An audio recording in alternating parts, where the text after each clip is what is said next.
सहनाववतु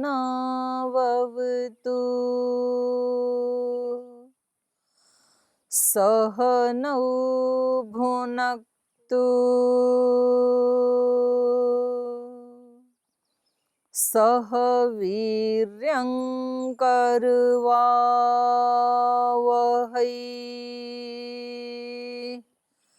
तेजस्विनावधीतमस्तु मा विद्विषावहै ॐ शान्ति शान्ति शान्तिः।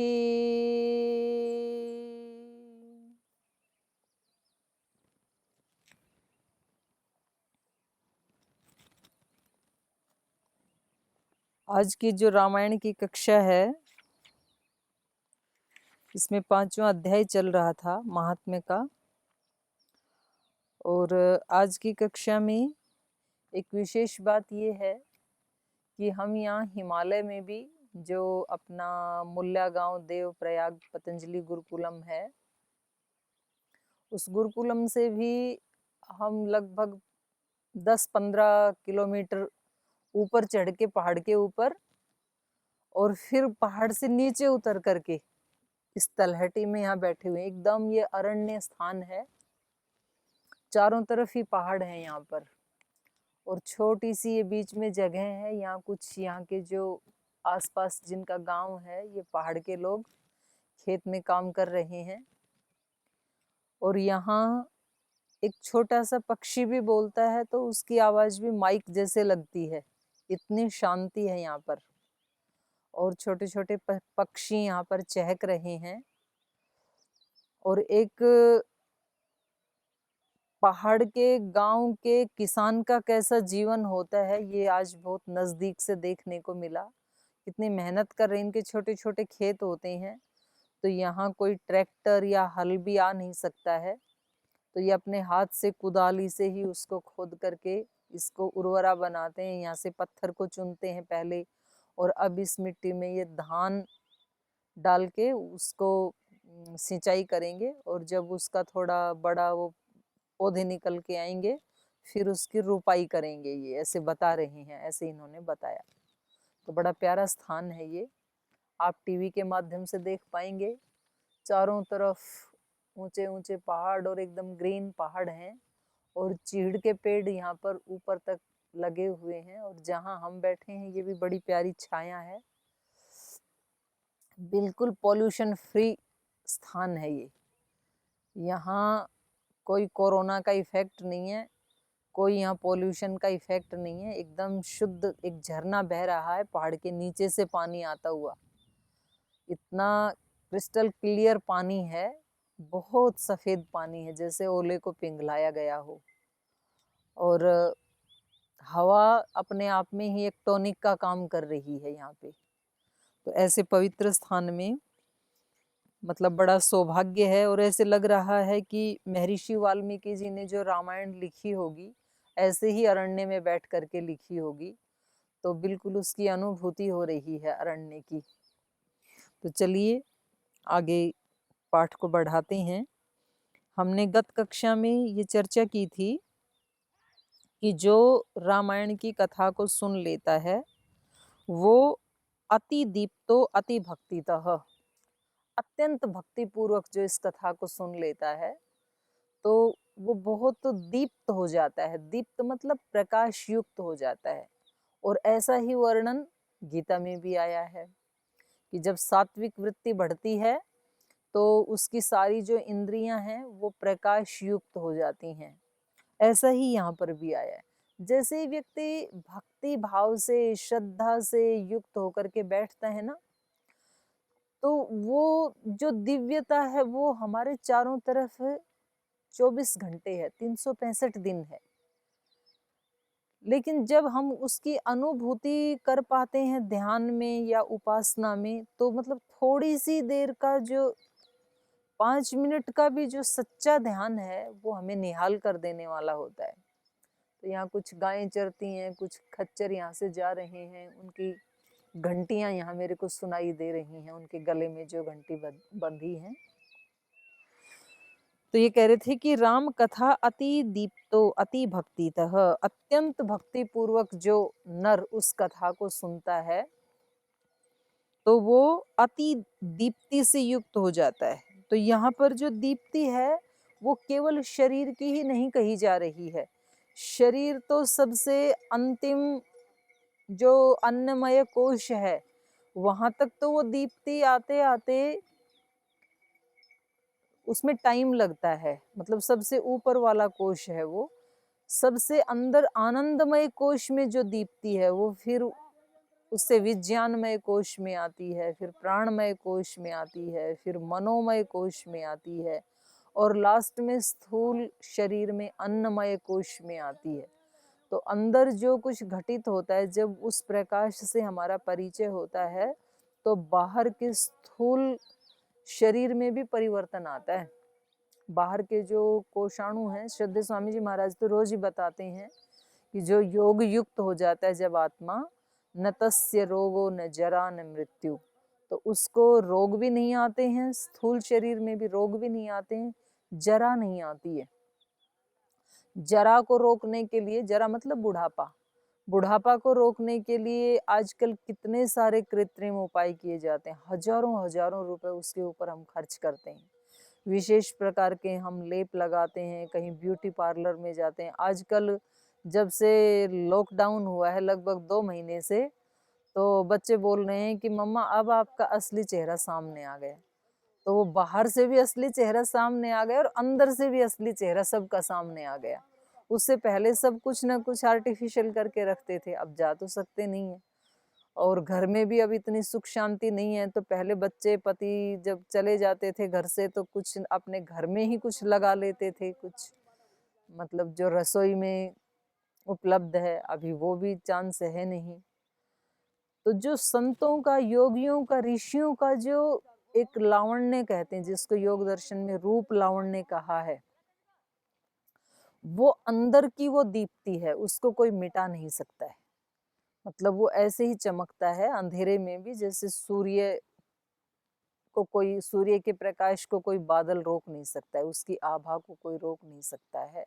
इतना तेजोमय प्रकाशमय हमारा आत्मा, या हम आत्मा है ऐसे कहना चाहिए, हमारा आत्मा नहीं, हम आत्मा इतने प्रकाश स्वरूप हैं, लेकिन वो प्रकाश हमारे दोषों से ढका हुआ है। लेकिन जैसे ही कोई भक्ति भाव से रामायण, गीता या किसी वेद के मंत्र को सुनता है, पढ़ता है, उसके ऊपर चिंतन मनन करता है, या ध्यान की अवस्था में प्रवेश कर जाता है, तो उस दीप्ति से जो टच होता है मन का, प्राण का, तो वहां से वो दीप्ति लेकर के फिर स्थूल इंद्रियों तक में भी उसकी आभा का जो है वो रिफ्लेक्शन होता है। तो यही बात यहाँ पर कही है, बहुत बड़ी बात है ये। इसको न तस्य रोगो न जरा न मृत्यु, योग युक्त जब व्यक्ति होता है उसको जरा भी नहीं आती है, उसको मृत्यु भी नहीं आती है। शरीर बदलता है वो, जैसे महर्षि दयानंद ने शरीर बदला, और जैसे ऐसे महर्षि दयानंद जैसे ही लाखों लाखों ऋषियों ने बदला सृष्टि के आदि से, तो ऐसे वो मतलब वस्त्र बदलने के जैसे शरीर को छोड़ते हैं, उनको मृत्यु नहीं आती है। लेकिन बहुत बड़ी बात है ये।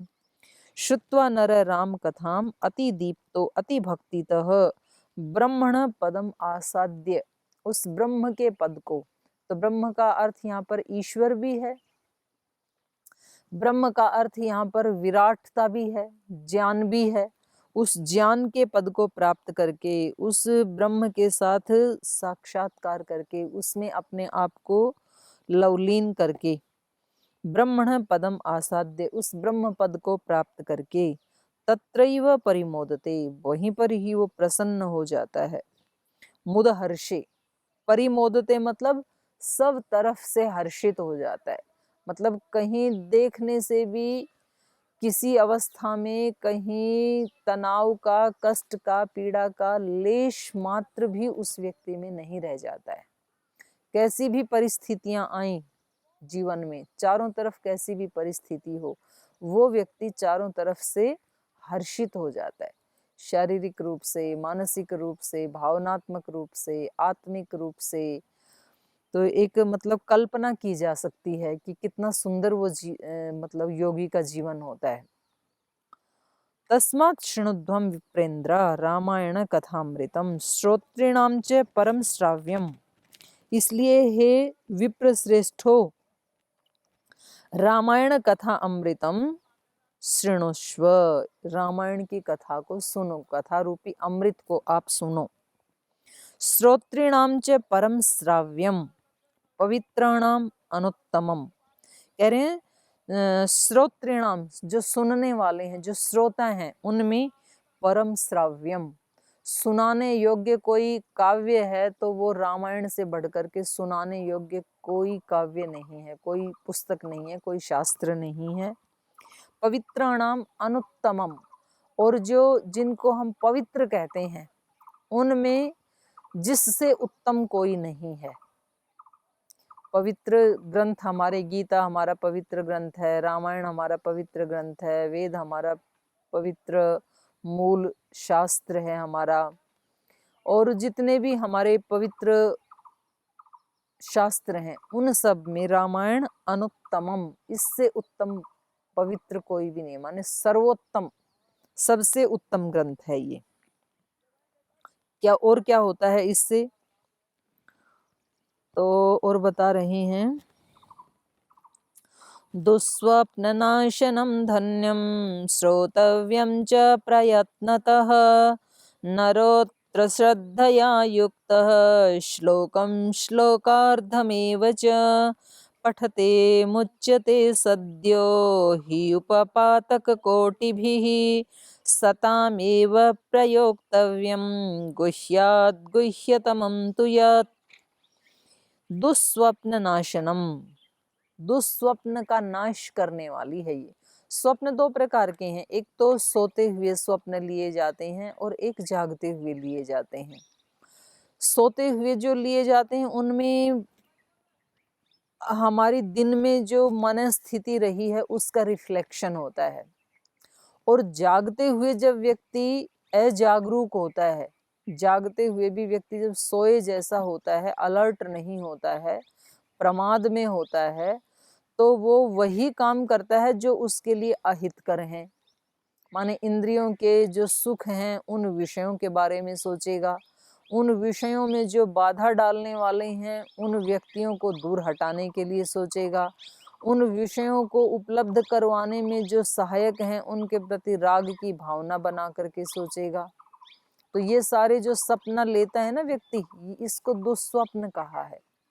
जो अपनी आत्मा को उत्कर्ष की तरफ नहीं लेके जाते हैं जो सपने, व्यक्ति यही तो सपने लेता है कि मैं बड़ा हो जाऊंगा, मैं ये डिग्रियां ले लूंगा, ये डिग्री मेरे पास कैसे भी आ जाए, फिर इससे मुझे एक अच्छी सी नौकरी मिल जाएगी, फिर उसमें जो मेरे को पैसे मिलेंगे उस धन से मैं एक अच्छा सा बंगला बनाऊंगा, फिर किसी अच्छे से घर में मेरी शादी होगी, फिर अच्छे से बच्चे होंगे, फिर मेरे को सुख मिलेगा। ये जो स्वप्न है ये वास्तव में अगर ये सारे क्या है, ये इंद्रियों के या विषयों के सुख के लिए तो कल्पना की जा रही है।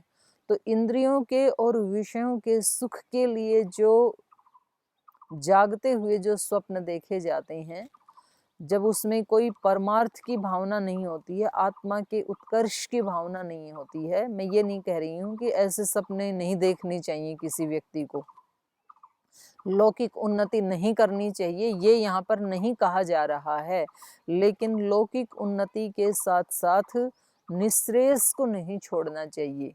गीता भी यही उपदेश दे रही है, योगस्थ कुरु कर्माणि, क्योंकि हमारे जो शुभ या अशुभ कर्म हैं वो हमारे साथ जाते हैं, और शुभ और अशुभ कर्म कब बन जाते हैं, हमारी भावना से बन जाते हैं शुभ या अशुभ कर्म।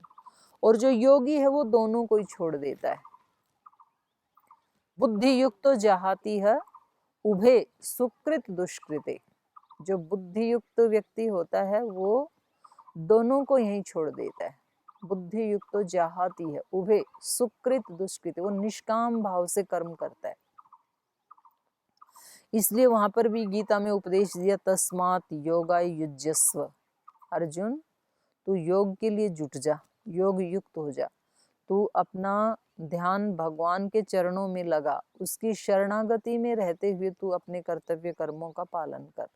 तस्मात् योगा युज्यस्व, योग क्या है तो योगः कर्मसु कौशलम, अपने कर्मों को कुशलता से करना, कर्तव्य भाव से करना।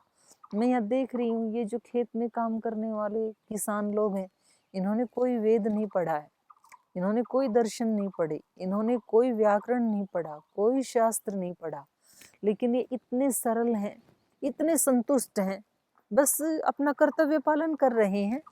और कितना सहजता से, मतलब छोटे से संसाधनों में कितना सुखी और कितना संतुष्ट जीवन है। जो गीता में कहा संतुष्ट सततम योगी, तो ये जीते जागते योगी हैं। योग का मतलब ये नहीं जिसने बहुत सारे ग्रंथ पढ़ लिए और अंदर से वो बेचैन है, अंदर से एक प्रतिस्पर्धा की भावना ही हमेशा लगी रहती है कि कहीं कोई मेरे से ज़्यादा आगे ना निकल जाए, मेरे से बड़ा कोई विद्वान ना हो जाए, मेरे से ज़्यादा किसी की यश कीर्ति ना हो, तो सब जगह मैं ही अपने मतलब उसको बना के रखूं। एक जो डोमिनेशन की भावना होती है, वो स्थिति योग से कोसों दूर है, उससे योग का कोई लेना देना नहीं होता। असली योग तो यही है। तो इसलिए ये कैसे आ सकता है, और ये जो ग्रंथ हैं ये कैसे हमारी सहायता करते हैं, सदग्रंथ रामायण जैसे ग्रंथ, क्योंकि जब हम ऐसे ऊंचे चरित्र के बारे में पढ़ते हैं या सुनते हैं तो कहीं ना कहीं वो भावनाएं जाकर हमारे हृदय में नोक करती हैं कि कहाँ तो मनुष्यता का उत्कर्ष श्री राम, माता सीता, माता कौशल्या, हनुमान जी, जितने भी पात्र हैं सारे, उनका एक चरित्र, और कहाँ मेरा चरित्र। तो कहीं ना कहीं व्यक्ति फिर संभालता है अपने आप को। तो इसलिए यहाँ कहा कि रामायण का जो श्रवण है वो कैसा है, दुस्वप्न नाशनम। नहीं तो व्यक्ति दुस्वप्न में ही फंसा रहता है, दिन में भी दुस्वप्न देखता है, रात को भी दुस्वप्न देखता है, रात को भी डरावने स्वप्न आएंगे, क्योंकि दिन में जो भययुक्त स्थिति है व्यक्ति की, तो वही तो रात को रिफ्लेक्ट होगी। और दिन में यदि शांत स्थिति है तो पहली बात तो उसको स्वप्न आएंगे ही नहीं, और आएंगे तो भी कोई दृष्टांत रूप में आएंगे। जो घटना अगले दिन या कुछ समय में घटने वाली है जीवन में, उसका सूक्ष्म रूप फिर उनके मन में पहले से ही आ जाता है, जिनका चित्त पवित्र होता है। दुस्वप्न नाशनम धन्यम, धन्य कर देने वाला है। श्रोतव्यम च प्रयत्नतः, इसलिए इस रामायण को कैसे सुनना चाहिए, प्रयत्नतः। अब किसी का प्रश्न हो सकता है सुनने में भी क्या प्रयत्न करना है भाई, तो कोई भी बैठा है उसको सुन ही जाएगा, जो भी कथा में जाता है उसको सुन ही जाएगा, उसमें क्या प्रयत्न करना है। लेकिन यहाँ पर केवल नॉवल की तरह सुनने की बात नहीं कही जा रही है। सुना है, यदि किसी ने रामायण सुना है तो वो अपने जीवन से दिखा दे कि मैंने रामायण सुनी है। हमारे गुरुजी के गुरुजी थे श्रद्धेय स्वामी सोमानंद जी महाराज, तो वो बोलते थे कि भाई, कोई कहता जी मैंने तो इतनी डिग्रियां ली हैं, मेरे पास इतना धन है, तो बोले भाई दिखा दे। जैसे कोई व्यक्ति बोलते हैं ना लोक में कि मेरे अंदर इतना बल है कि मैं एक हाथ से 20 किलो वजन उठा सकता हूँ, मैं एक हाथ से 50 किलो की मुगदर उठा सकता हूँ, ऐसे पहलवान है। तो जो सुनने वाला व्यक्ति है ना, वो यूं कहेगा कि भाई दिखा दे उठा के, अगर तेरे अंदर इतना बल है तो दिखा। तो जो हमने सुना है, जो हमने पढ़ा है, वो हमें अपने जीवन से दिखाना पड़ता है, उसको कहेंगे सुनना। अगर गीता सुनी है तो दिखा दो अपने जीवन से। अपने जीवन में यदि समता आ गई है, अपने जीवन में यदि पुरुषार्थ आ गया है, अपने जीवन में यदि निर्लिप्तता आ गई है, तो हमने गीता सुनी है। और यदि ये नहीं आया है तो हमने 50 बार भी क्यों ना बांच ली हो, तो उसको फिर सुनना नहीं कहेंगे। यदि रामायण हमने सुनी है तो राम जैसा ऊंचा चरित्र हम जी करके दिखाएं, माता सीता जैसा पावन चरित्र हर माँ बहन बेटी बनाकर दिखाई, तो फिर ये कहा जाएगा कि इन्होंने रामायण सुनी है। इसलिए यहाँ पर कहा प्रयत्न तज श्रोतव्यम, प्रयत्न पूर्वक सुनना। बस सुनने में तो क्या जोर पड़ता है, लेकिन जो सुना है उसको जीने में बहुत जोर पड़ता है। जिस व्यक्ति ने हमारा अपकार किया, कहीं हमारा नुकसान किया, उस व्यक्ति को हृदय से माफ कर देना, तो ये सहज नहीं है। जिसको हम दंड दे सकते हैं, श्री राम मंथरा को दंड दे सकते थे, और उनके तो राज्याभिषेक का अनाउंस हो चुका था, तो वो अपने पिता को भी दंड दे सकते थे, और अपनी माँ को भी दे सकते थे, कैकेयी को भी दे सकते थे, लेकिन सामर्थ्य होते हुए भी उन सबको क्षमा करना, और न केवल बाहर से क्षमा किया, बल्कि अपने हृदय में भी उनके प्रति कोई ऐसा बुरा भाव नहीं रखा। जो भाव था, प्रीति का भाव था, उसको बनाए रखा। इसको कहते हैं श्री राम, और इसको कहते हैं सीता। तो ऐसे ही जब हमारे जीवन में आ जाए, हमारे जीवन में किसी ने हमारा कोई अपकार कर दिया, कोई नुकसान कर दिया, हमारा कहीं अपमान कर दिया, हमारी कोई वस्तु छीन ली, हमारे घर को जला दिया, कुछ भी हमारा नुकसान किया, और हम उस व्यक्ति को दंड दे सकते हैं, लेकिन हम दंड नहीं देते हैं। और इतना ही नहीं कि दंड नहीं देते हैं, दिल से भी उसके प्रति बुरा भाव नहीं रखते हैं, प्रीति का ही भाव रखते हैं, तो फिर माना जाएगा हमने रामायण को सुना है। इसलिए यहाँ पर ये कहा श्रोतव्यम च प्रयत्नतः, और इसका दूसरे व्यक्ति को नहीं पता लगेगा। मेरे मन में क्या चल रहा है, मेरे मन में दूसरे व्यक्ति के प्रति क्या भावना है, ये तो मैं जान सकता हूँ या मैं जान सकती हूँ, दूसरे व्यक्ति उसको नहीं जान सकता है। तो ये इसमें अपना एग्जामिनर व्यक्ति को खुद बनना पड़ता है कि मैंने कितनी रामायण सुनी, और कितनी मैंने गुनी, और कितनी जीवन में आ गई, और कितना लाना अभी बाकी है। तो ये सब का अपना अपना अलग अलग हिसाब किताब है। तो इसलिए यहाँ कहा दुस्वप्न नाशनम धन्यम श्रोतव्यम च प्रयत्नतः नरो अत्र श्रद्धया युक्तः श्लोकम श्लोकार्धमेव च। कह रहे श्रद्धया युक्तः नरः, जो श्रद्धा से युक्त होकर, भक्ति से युक्त होकर के जो मनुष्य इसको सुनता है या सुनाता है, तो कह रहे हैं उसके लिए तो पूरी रामायण भी सुनने की जरूरत नहीं है, एक श्लोक सुनना भी काफी है। और श्लोक नहीं, पूरा श्लोक नहीं, श्लोकार्धम एव च, श्लोक का आधा भाग भी सुन लिया, मर्यादित जीवन, बस इतना भी यदि सुन लिया। ये जो मर्यादा शब्द है बहुत बड़ा है अपने आप में। ये सारा का सारा ब्रह्मांड जो है ये मर्यादाओं में बंधा हुआ है। अगर वो अपनी मर्यादा का उल्लंघन करे तो एक दिन में प्रलय आ जाए। इस ब्रह्मांड में सूर्य आदि कितने ऐसे स्टार हैं, और फिर जिस सौर परिवार में हम जीते हैं, जिस सौर मंडल में जो सूर्य का परिवार है उसमें हम जीते हैं, तो उसमें सूर्य के चारों तरफ जो चक्कर लगा रहे हैं नवग्रह, पृथ्वी आदि, और इनके भी जो उपग्रह हैं चंद्रमा आदि, तो वो अपने अपने ऑर्बिट में घूमते हैं, माने अपनी मर्यादा का उल्लंघन नहीं करते, नहीं तो इतनी फास्ट गति से घूम रहे हैं। देखो कितना आश्चर्य है कि हम इस पृथ्वी पे बैठे हैं और पृथ्वी कितनी तेज गति से घूम रही है, और हमें लगता है कि ये तो ऐसे ही शिथिल है। क्योंकि जब गति बहुत ज्यादा बढ़ जाती है, अति तीव्र हो जाती है, माने पराकाष्ठा को पहुंच जाती है, तो फिर ऐसे लगता है कि जैसे घूम ही नहीं रही। जब हमारा कर्म, हमारा पुरुषार्थ पराकाष्ठा को पहुंच जाता है, तब व्यक्ति निष्काम हो जाता है। करते हुए भी उसको लगता है कि मैं कुछ कर ही नहीं रहा, हो रहा है बस। जैसे पंखा घूमता है ना, हमारा फैन घूमता है, तो उसकी पंखुड़ियां दिखनी बंद हो जाती हैं। धीरे धीरे घूमता है तो पंखुड़ियां दिखती हैं, तब पंखुड़ियां अहंकार कर सकती हैं कि हम घूम रहे हैं। पर जब गति की पराकाष्ठा हो जाती है तो वहां केवल एक चक्र सा दिखाई देता है, पंखुड़ी गायब हो जाती हैं। जो घूमने वाली थी वास्तव में उनका स्वरूप दिखना बंद हो जाता है। तो जब अच्छाई की पराकाष्ठा हो जाती है तो फिर व्यक्ति को लगता है कि मैं कुछ नहीं कर रहा हूँ, ये मेरे माध्यम से कोई दूसरी शक्ति कर रही है, मेरी क्या औकात थी। तो वो कर्म करते हुए भी अकर्म की स्थिति में स्थित हो जाता है। तो ऐसे ही ये सारा जो ब्रह्मांड है ये मर्यादाओं में, इसकी गति इतनी फास्ट है, पृथ्वी की गति, सूर्य की गति, चंद्रमा की गति, और जितने भी मंगल बुध शुक्र आदि जो ग्रह उपग्रह हैं उन सब की गति, वो कितनी तेजी से घूम रहे हैं, लेकिन मर्यादा का उल्लंघन नहीं करते हैं। अगर किसी दिन पृथ्वी घूमते घूमते और किसी और के ऑर्बिट में घुस जाए, उसी समय प्रलय हो जाएगी। तो सब अपनी अपनी मर्यादा, तो ये मर्यादा शब्द ही अपने आप में कितना बड़ा है। जीवन को हमारे अच्छा बनाने के लिए हम बोलते हैं ना, मर्यादा पुरुषोत्तम श्री राम।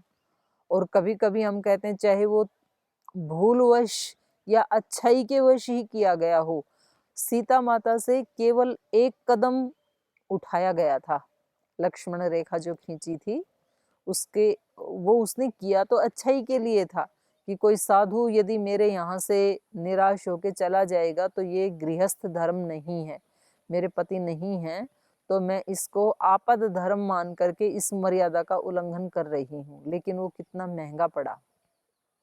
तो जब जब भी हम जीवन में मर्यादा का उल्लंघन करते हैं, मर्यादा हमारी टूटती है।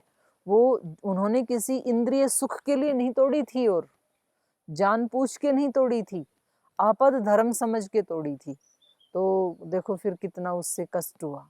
तो इसलिए यहाँ पर ये कह रही हैं कि एक श्लोक क्या, एक श्लोक का आधा भाग भी रामायण का जीवन को धन्य कर देने वाला है। नरो अत्र श्रद्धया युक्त श्लोकम श्लोकार्धमेव च पठते मुच्यते सद्य। उसको पढ़ता हुआ या पढ़ाता हुआ, मतलब पढ़ता हुआ सद्य मुच्यते। अद्य माने आज, संस्कृत में आज के लिए अद्य शब्द का प्रयोग किया जाता है, और सद्य का मतलब है अभी, इसी क्षण।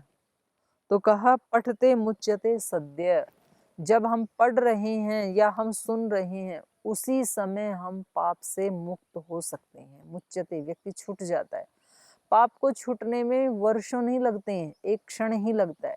जैसे ही व्यक्ति अपने स्वरूप में प्रतिष्ठित हुआ और फिर वो देखता है कि जैसा मेरा स्वरूप है परम पावन, ऐसा ही इन सब मनुष्यों का भी है, ऐसा ही इन सब प्राणियों का भी है, तो फिर उसको सारे संसार में पवित्रता ही पवित्रता दिखती है, दिव्यता ही दिव्यता दिखती है। तो अब वो उस दिव्यता से बाहर कहाँ जाए। किसी भी संबंध को देखता है, किसी भी वस्तु को देखता है, किसी भी कार्य को वो करता है, तो उसको उसी दिव्यता के दर्शन होते हैं। यो माम पश्यति सर्वत्र सर्वम च मयि पश्यति तस्याहं न प्रणश्यामि स च मे न प्रणश्यति। उसके लिए मैं नष्ट नहीं होता हूँ, सारे काम करता है, लेकिन कैसे करता है, मुझ में स्थित होकर के करता है। तो उसके लिए तो मैं नष्ट नहीं होता हूँ, और मेरे लिए वो कभी नष्ट नहीं होता है, ऐसा भक्त कभी नष्ट नहीं होता है। संध्या के मंत्रों में भी, वेद के जो मंत्र हैं वहां भी ऐसी ही प्रार्थना की जाती है। जब हम संध्या करते हैं सुबह शाम, तो वहां संध्या के सारे मंत्र बोलने के बाद फिर हम भगवान से प्रार्थना करते हैं, हे ईश्वर, आपकी कृपा से सद्य सिद्धिर्भवेन्नः धर्म अर्थ काम मोक्षाणाम सद्य सिद्धिर्भवेन्नः। हे ईश्वर दयानिधे भवत्कृपया अनेन जपोपासनादि कर्मणा। हे ईश्वर भवत्कृपया, आपकी कृपा से, अनेन जप उपासनादि कर्मणा, ये जो हमने जप उपासनादि कर्म किया है, इस कर्म से, इस कर्म के द्वारा धर्म अर्थ काम मोक्षाणाम, धर्म अर्थ काम और मोक्ष की सद्य सिद्धि भवेत। नह, नह माने हमको सद्य सिद्धि भवेत, इसी समय सिद्धि प्राप्त हो जाए, धर्म की भी, अर्थ की भी, काम की भी, मोक्ष की भी।